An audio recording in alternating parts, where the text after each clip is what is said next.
E a gente vai seguir nesse assunto, falando sobre coronavírus, sobre as medidas que têm que ser adotadas. Temos um convidado agora, conversa com a gente a partir de agora aqui em Os Pingos nos Is, o deputado federal pelo MDB, Osmar Terra, ex-ministro da Cidadania do governo do presidente Jair Bolsonaro, já está conosco. Deputado, como vai? Boa noite, seja bem-vindo. Boa noite. Obrigado. Muito obrigado pelo convite. A gente que agradece o senhor por estar aqui e queria começar a nossa conversa, deputado, falando sobre o atual ministro da Saúde, Nelson Teich. A gente falava dele um pouco mais cedo, o presidente Jair Bolsonaro fez alguns comentários também e queria saber da percepção do senhor. Qual a avaliação do senhor até aqui do trabalho do Nelson Teich, ministro da Saúde? Olha, eu acho o ministro Nelson Teich uma pessoa extremamente preparada, é um técnico, é um homem que tem uma especialização na área de oncologia, né? Mas que conhece profundamente pesquisa, acompanhamento, né, epidemiologia em geral em relação ao câncer. E ele está agora se enfronhando nas questões do Ministério, está tomando conhecimento, ele não teve ainda cargo de gestão pública, mas isso rapidamente ele adquire, e com a experiência ele adquire com a equipe que ele está montando, né? Então eu acho que agora tem que dar um tempo para ele se assenhorar, né, das questões importantes do Ministério e dar uma resposta maior. Mas ele tem um fator que é importante, que ele é um técnico, né? Ele é basicamente um técnico. Então ele ajuda a acalmar qualquer polarização que exista, política e tal, e para concentrar no resultado do enfrentamento à epidemia, né? Bom, estamos ouvindo aqui o deputado Osmar Terra, deputado que também é médico. Eu ia fazer essa lembrança aqui no começo da entrevista, me esqueci, mas fica aí o registro importante. Deputado Osmar Terra, médico também, por isso é nosso convidado para falar sobre isso. Augusto Nunes, sua pergunta, Augusto. Deputado, é um prazer revê-lo. Prazer, Augusto. Boa noite.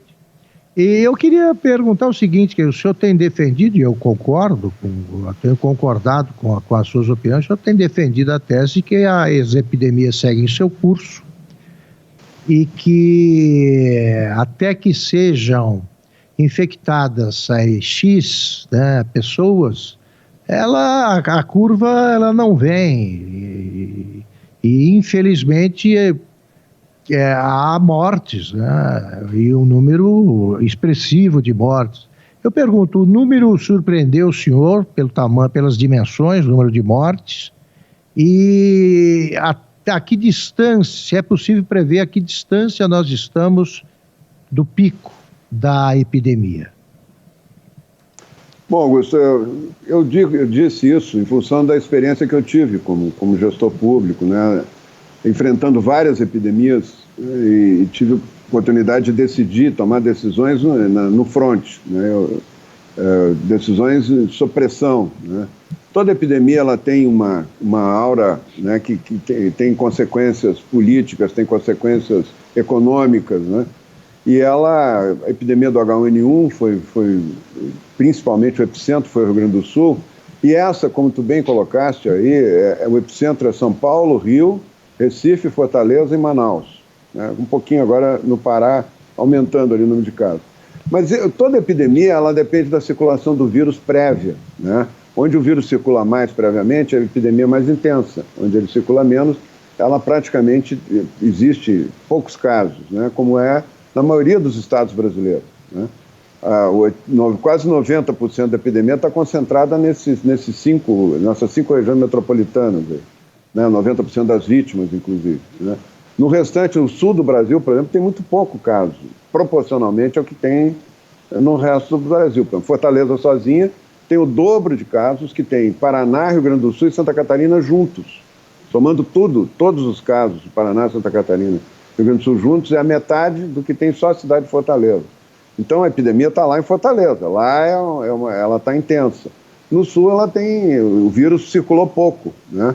Por que o vírus circulou mais em Fortaleza? Porque tem linha direta para a Itália, o epicentro da epidemia foi Milão, tem voos diretos Fortaleza-Milão, 3 por semana.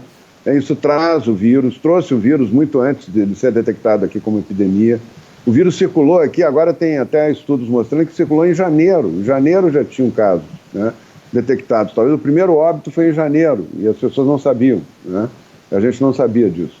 Então, fevereiro circulou muito. O presidente decretou emergência no dia 4 de fevereiro, emergência de saúde pública.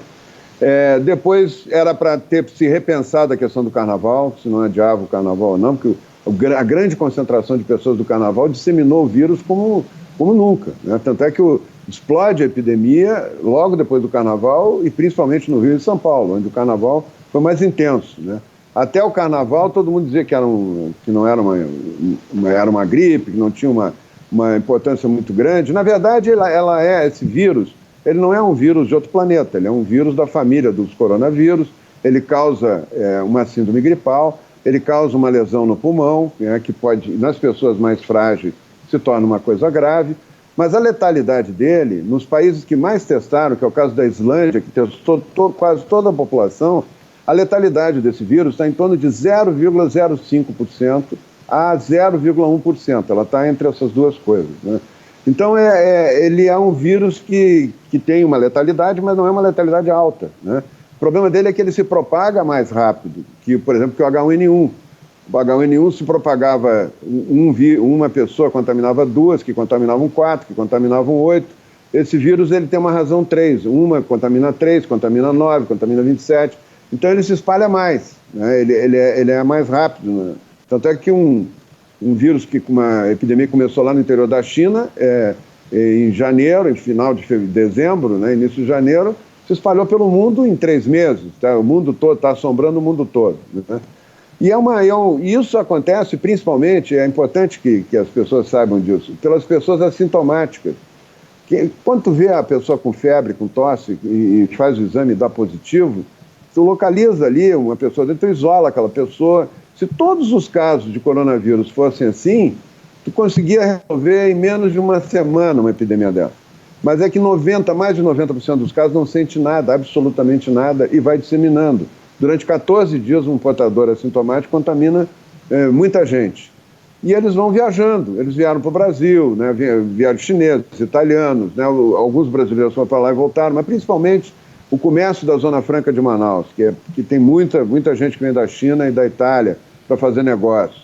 Os voos diretos de Fortaleza, os voos diretos de Recife para Madrid. Madrid foi um grande centro também, um grande foco da epidemia na Europa, muito antes do nosso. E depois São Paulo e Rio, com o carnaval, com o turismo, com o comércio, isso aí é aí que o vírus circulou. Ele circulou muito, e esse conceito de circulação do vírus é importante, porque o vírus não foi muito para o sul, não foi muito para o centro-oeste. Como tu bem colocaste, tem 4 mil municípios no Brasil que não tem nenhum caso de coronavírus. E estão com o comércio fechado, estão com quarentena, estão quebrando a economia, liquidando com o futuro desses municípios, inclusive, em função de uma epidemia que talvez é bem provável que não chegue lá. Ela não vai ficar se espalhando até atingir todos os municípios, atingir toda a população, não. Ela ocorre em pontos determinados. Toda epidemia ocorre em pontos determinados. Quando ela esgota os portadores, os suscetíveis, as pessoas que não têm anticorpos, ela esgota, 70% das pessoas passam a ter anticorpos naquele lugar, ela termina sozinha, ela desaparece. Nós estamos no pico, que é a minha opinião, Augusto, nós já devemos até ter passado do pico. É porque o número que tu está vendo aí, o número de casos e o número de óbitos, que está tendo mais testes agora para fazer o diagnóstico. Então, tem muita gente que estava aguardando, tem tecido de pessoas que infelizmente faleceram, né? A vida não tem preço e é uma tragédia cada morte, mas é assim que acontece nas epidemias, né?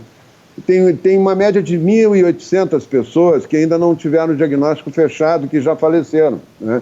E aí desse número que sai esse aumento, não é todo dia, isso aconteceu há 3, 4, 5 dias atrás, né? Então vão somando e de repente aparece tudo num dia só, por isso que aparece um número mais expressivo. Não morreram 800 pessoas num dia no Brasil, né? Deve ter morrido 400 e aí tem mais 100 que morreram antes de ontem, depois... É assim que se faz essa contabilidade, isso não é um processo contínuo, né? Mas nós vamos ver se houve uma redução ou não pela quantidade de pessoas que internam por dia, porque isso não depende da existência de testes, né? A quantidade de pessoas que internam por dia com síndrome respiratória aguda grave e que na internação faz o diagnóstico de coronavírus, né? Essa curva essa curva está caindo. Nós temos uma curva, vê a curva para mim aí, por favor. É a curva que mostra a incidência de casos novos, de internações novas por dia. É essa curva que pode dar a ideia do pico da curva. Eles não duram mais que 14 semanas, as curvas todas não duram mais que 14 semanas. Isso é padrão em todas as curvas virais, né? Então, se pegar a Europa, todas as curvas estão caindo na Europa, todas estão caindo. Eu mostro aqui, sempre é bom mostrar, aqui, por exemplo, a da Suíça. Ó. A Suíça está caindo, né? Essa aqui é a curva da Alemanha. Cadê a da Alemanha aqui? A Alemanha... Eu vou mostrar aqui, essa é de Wuhan, na China. Essa é a curva de Wuhan, ó. Subiu e caiu. 14 semanas. Isso aí não é muito difícil não ser esse tamanho da curva, né? Eu vou mostrar isso aqui, a curva da Coreia. A Coreia lá no início já subiu e caiu. A Coreia é o país que teve o melhor resultado, não fechou uma loja, não fechou um restaurante, ele foi atrás do vírus. O que a Coreia fez que os outros países, que muitos países da Europa não fizeram, ela saiu atrás do vírus, testando todo mundo. Ela localizava uma pessoa com sintoma, todo mundo que teve contato em 14 dias com aquela pessoa era testado. Aparecia mais alguém com sintoma naquele grupo, todo mundo era testado. Aqui está a curva, ó. Essa é a curva das internações por coronavírus, essa azul aí é a curva, tá? É claro que a gente tem que esperar mais uma semana para ver se tem casos ainda que não foram diagnosticados, mas essa é a curva, ó, esse azulzinho aí. A tendência dela é cair, agora, não é subir. Ela dentro desse, nós estamos na 7ª semana, essa curva tem 13 a 14 semanas. Então a tendência é cair e chegar na primeira quinzena de junho já não é aquela proposta apocalíptica, né? Aquela ideia apocalíptica que essa curva vai até setembro e não tem fim, né? Quem fala que prega a quarentena, a proposta da quarentena feita pelo Imperial College é de 18 meses. É a proposta da supressão, é todo mundo ficar fechado em casa até descobrir a vacina. Essa é a proposta. Eles fizeram uma previsão apocalíptica, que ia ter 40 milhões de mortos no mundo, o Brasil ia ter 1 milhão dos 150 mil mortos, e que era importante as pessoas ficarem todas fechadas em casa e até terminar, até descobrir a vacina. Isso é impossível, porque as pessoas vão morrer as pessoas vão morrer de fome, não vão morrer do vírus, né? Ficar 18 meses fechado dentro de casa. E outra coisa, como o vírus já circulou, né? No Rio de Janeiro o vírus circulou muito. E hoje a probabilidade estatística de ter pelo menos uma pessoa sintomática com vírus numa família é muito grande. Quando tu encerra todo mundo em casa, contamina todo mundo. O maior contágio hoje é em casa. É incrível, né? As pessoas, mas como é que pode? Não, é em casa. O governador de Nova York agora admitiu isso. 85% das pessoas que estão nos hospitais de Nova York, ou estão nas UTIs, foram contaminadas em casa. Eram pessoas que não saíam de casa, né?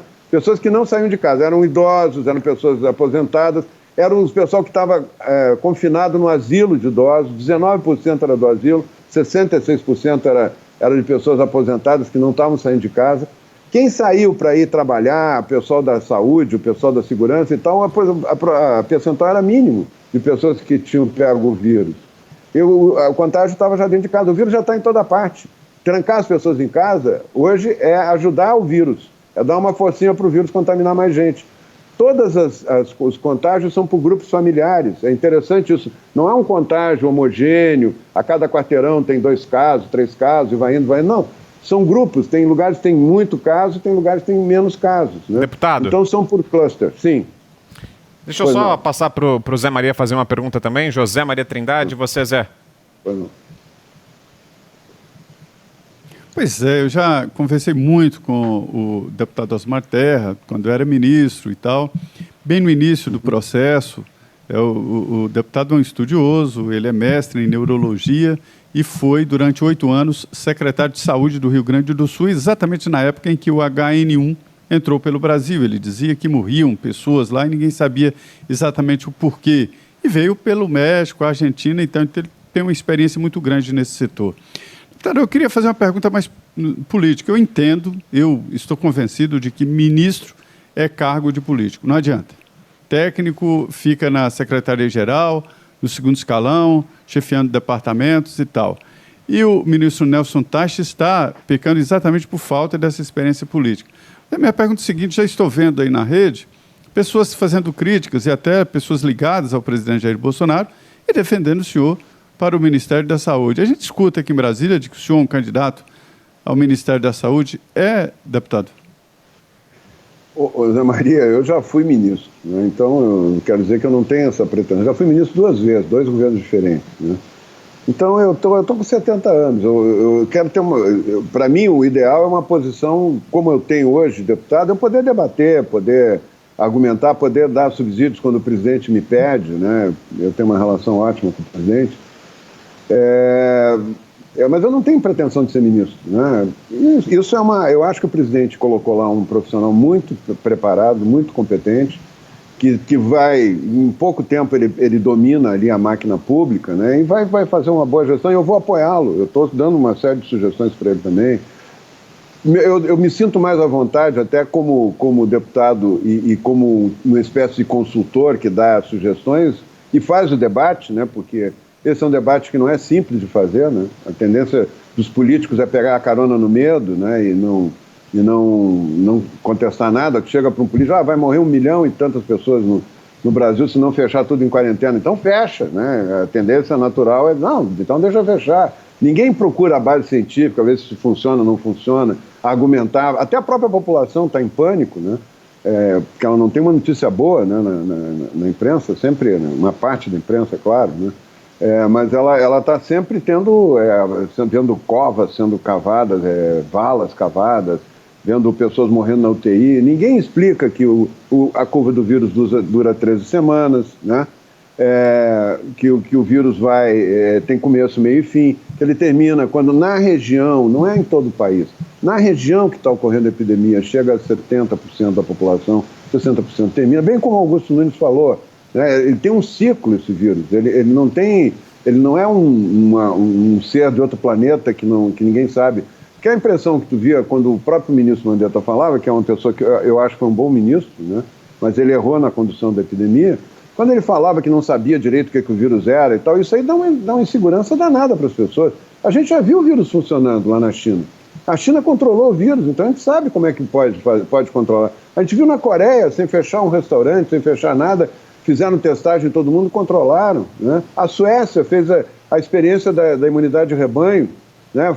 Com proteção, as pessoas não pararam de trabalhar, os asilos, aliás, protegeram mal os asilos lá, o erro foi a proteção dos asilos, porque a grande mortalidade da Suécia foi nos asilos, como foi no Canadá também, que está em quarentena fechada. O risco são os asilos hoje para aumentar a mortalidade, que são as pessoas mais vulneráveis ao vírus, né? E estão todas juntas no lugar, né? Então é muito, muito perigoso. Mas fora isso, as pessoas podem, com proteção, com máscara, lavando as mãos e tal, voltar para a vida normal. A gente vai no supermercado, né, gente? O risco de se contaminar no supermercado é muito maior do que em qualquer loja do shopping, né? Então, se a gente pode ir lá, a gente pode ir na loja do shopping desde que cumpra um protocolo e deixar a vida fluir. Nós estamos quebrando o país por nada. Não tem um doente a menos. Vocês acham que essa curva, esses 12 mil mortos aí que a gente está vendo, isso é na quarentena. Isso é num estado que está prendendo as pessoas que caminham na rua, que estão soldando porta de loja, né? Que estão tirando os carros da rua. É lá que está acontecendo, é o lugar que, desses 12 mil, 1/3 pelo menos é São Paulo, né? 20% é o Rio de Janeiro, que estão prendendo a pessoa que caminha na praia. Não tem lugar mais seguro contra o vírus do que caminhar na beira da praia, né? Qualquer gotícula ali, o vento já levou para o fundo do mar, já lá para o meio do mar há muito tempo, né? Então, trancar as pessoas em casa e dizer que elas não podem, fiquem em casa, deixa as pessoas em pânico. Aí tem que assustar as pessoas para as pessoas ficarem em casa, porque ninguém aguenta ficar em casa fechado, sem perspectiva. Ninguém diz quando é que vai terminar. Você já viu alguém que defende a quarentena, dá um futuro para ela? Então, o que eu quero dizer é o seguinte: como eu falo bastante sobre esse assunto, as pessoas acabam pensando no meu nome para ser ministro, isso e aquilo. Eu não tenho essa pretensão, nunca me articulei para ser, né? Não tem uma pessoa ligada ao governo que ouviu um pedido meu para ser ministro, nem muito menos o presidente. E o presidente, desde o início, eu disse para ele que eu não tinha essa pretensão, né? Mas queria ajudar, né? E vou ajudar. Agora, eu acho que o ministro Tati precisa de tempo para um pouquinho mais de tempo para ele poder engrenar. Ok, agora são 7h38. Augusto Nunes, diga, Augusto.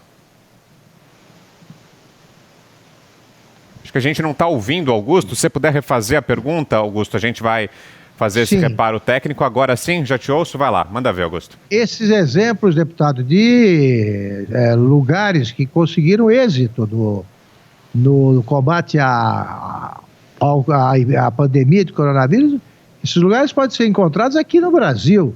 Eu estava citando durante o programa, não sei se o senhor acompanhou a entrevista do prefeito de Ribeirão ontem. Ribeirão é um caso exemplar. É um caso exemplar, porque eles controlaram, eles estão prontos para abrir, não podem abrir porque é um decreto estadual. Cidade, pouquíssimos casos, testam, fazem 400 testes por dia, está tudo sob controle, mas não pode abrir. Em Minas Gerais, o governador liberou os prefeitos para decidir, e tem casos exemplares também de êxito, prefeitos decidindo bem, enquanto o prefeito de Belo Horizonte foi mal. Tal. Eu pergunto o seguinte: se o senhor fosse secretário da Saúde, como o senhor foi no Rio Grande do Sul, e o senhor também foi prefeito de Santa Rosa, um excelente prefeito, excelente secretário. Nós não conhecemos lá, Augusto. Isso. Em Santa Rosa. Exatamente. Foi me visitar lá em 1993. Isso aí. Exatamente, tive esse prazer. O senhor, se fosse secretário, o senhor entregar, claro, porque há a atuação do secretário do governo estadual o tempo todo, mas o senhor não entregaria mais poderes aos prefeitos para decidir, porque não é o prefeito que conhece o município? Com certeza. Né? E eu faria mais, eu ia convencer os prefeitos a não fazer quarentena, né? Porque não adianta, não tem resultado a quarentena. É até uma coisa, as pessoas ficam horrorizadas, bom, mas se eu estou fechado em casa, o vírus não entra. O vírus já está dentro de casa, o vírus está em toda parte. É uma ilusão achar que quanto mais fechado tu está em casa, por que os vírus, as gripes dão mais no inverno? Porque as pessoas ficam fechadas em casa no ambiente frio. E as gotículas, cada vez que tu fala, saem centenas, milhares de gotículas que ficam flutuando no ar. Quando está fora de casa, o vento leva, aquilo some, né? Mas se está em casa, ela fica parada, ela leva horas para pousar no chão, aquelas gotículas, e fica as pessoas conversando entre si, vão se contaminando, né? Se tem uma portadora assintomática, ela contamina todo mundo, né?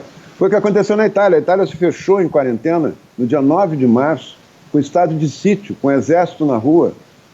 12 dias depois já tinha 3 vezes mais casos por dia do que tinha quando começou a quarentena. Por dia. Por quê? Por que está todo mundo fechado? Por quê? Porque o vírus já estava circulando dentro de casa, já estava circulando em toda parte. Vocês acham que depois do carnaval no Rio não tinha milhares de pessoas, dezenas de milhares de pessoas já contaminadas? Com essa conta aqui, pela letalidade, a letalidade, hoje nós estamos com 12 mil e poucas, né? A letalidade é 0,05. Para cada... os óbitos, né? Eu não estou minimizando aqui a morte, né? Para mim sempre é uma tragédia, né? Mas 0,05 significa uma pessoa vai morrer em cada 2.000 que pegarem o vírus, né? Isso é uma letalidade das gripes sazonais, não é uma letalidade de um supervírus terrível, assassino, né? Só que ele contamina muita gente, então acaba aumentando o número de pessoas que morrem. Mas se for isso, como nós estamos com 12.400, multiplica isso por 2.000, nós vamos ter a ideia do que nós temos já de gente contaminada no Brasil, portadores assintomáticos, que não tem, a grande maioria, portadores assintomáticos. Nós estamos com perto de 20 milhões de pessoas já contaminadas. Isso nas regiões que estão mais afetadas. Isso não é em todo o país. E nem vai chegar em todo o país o vírus. O H1N1 deu no sul e não passou de São Paulo. Depois o norte e o nordeste não teve. Depois tiveram surtos isolados, anos depois e tal. Mas no período da epidemia, a epidemia ela acontece numa região física, onde o vírus circulou, né? E esse conceito é muito importante, porque ela vai ficar restrita, 90% dos casos vão ficar restritos a essas 5 regiões metropolitanas que nós estamos vendo. O resto do Brasil podia já estar trabalhando normalmente, e essas regiões também. Não ia alterar a velocidade da epidemia. Se todo mundo estivesse trabalhando com máscara, lavando a mão, testando, indo atrás das pessoas que têm contato com idoso, né? Essas pessoas têm que fazer teste para ver se são portadores assintomáticos. Se tivesse um planejamento disso, né? Evitar a multidão, permitir o carnaval. Depois que permitir o carnaval, é muito difícil controlar uma epidemia, né? Com o vírus circulando no Brasil, com o vírus circulando em São Paulo, no Rio, né? Então, agora prender uma pessoa que está andando sozinha na praia é demonstração de preocupação. Os prefeitos do Rio Grande do Sul, quando nós fechamos as escolas e depois reabrimos, porque a gente viu que aumentava o contágio do vírus, do H1N1, com os meninos fora da sala de aula, era pior, era melhor estarem dentro da sala de aula. Um grupo de prefeitos se recusou a fechar as escolas, se recusou a abrir. E aí nós vamos perguntar, mas por quê? Levei epidemiologistas, infectologistas para explicar para eles e tal, e eles mesmo assim não queriam abrir. Eles diziam, a única coisa que eu posso mostrar para a população que eu estou fazendo por ela é fechar a escola. E eles acreditarem que eu estou preocupado com a saúde dela. Se eu abrir, parece que eu não estou preocupado, né? Eles não sabiam explicar que não adiantava nada a escola ficar fechada e tal.